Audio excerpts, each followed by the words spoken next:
There is a Kryptonian clone running around out there, but who is he?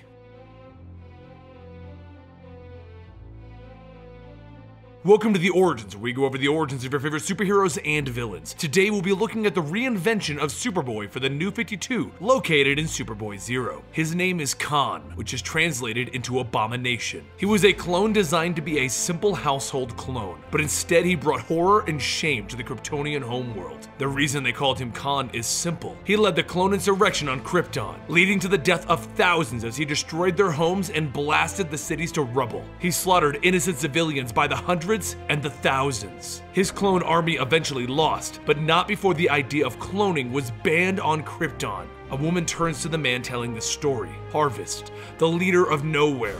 While an interesting story, my lord, may I ask what this has to do with Experiment 2? Superboy. Pardon, Lord Harvest? Superboy. I've told the doctors to begin calling him Superboy. By all outward appearances, he appears to be brain dead, but I feel with the right stimuli, his brain will awaken. His mind is powerful. Meanwhile, in the lab, the doctor decides that it's time to try something drastic, and he wants to shock Superboy's brain with electroshocks. Dr. Fairchild warns him that this may not be the smartest idea that they've had, but the head doctor tells her that they have no other choice. Right now, they have accomplished nothing. Fairchild tries to reason with him. Superboy is a trans-terrestrial clone. He is a mixture of Kryptonian DNA and human DNA. They have no idea how he is supposed to react to anything. Maybe all of this is correct. The head scientist doesn't disagree, but he tells Fairchild that there is no way to test this theory, and without a method of testing, they need to move forward.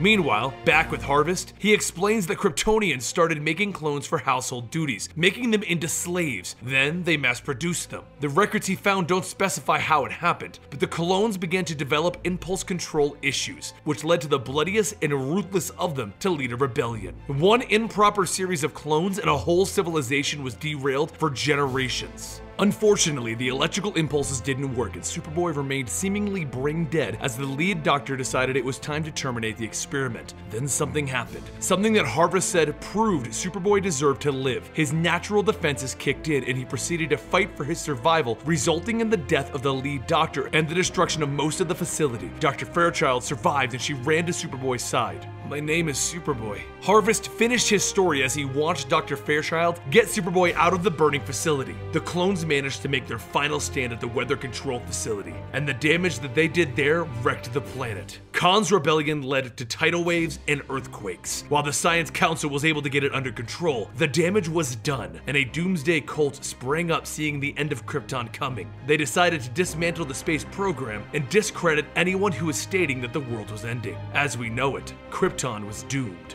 Superboy wasn't freed from Nowhere's influences though. He was placed into virtual reality following the events of his birth and his creation, where they tested him, prodded him, put him through situations. Dr. Fairchild was trying to find empathy in Superboy, but Superboy was just as Harvest wanted him, because Harvest wanted him to follow the example set by the original Kon-El. He wanted Superboy to lead his armies. Now, normally we would end our story here with the close of the origin, but I wanted to clarify a few things that are clarified in this origin. This ties into the Teen Titan and Superboy New 52 arcs, in which Superboy learns who he is and how he can fight against it. He was also given the name Kon-El by Supergirl because she knows of the clones on Krypton and considers him an abomination. Lastly, while Kryptonian, his power set isn't like Superman and Supergirl. He has extreme telekinesis, which he uses to simulate Superman's powers. And that's it. You guys already voted last time that you wanted more Teen Titans stories, and as soon as we end some of these other arcs we're doing, we'll be moving into the Teen Titans New 52 arc. I'll see you guys there. I'm Benny the Comic Historian.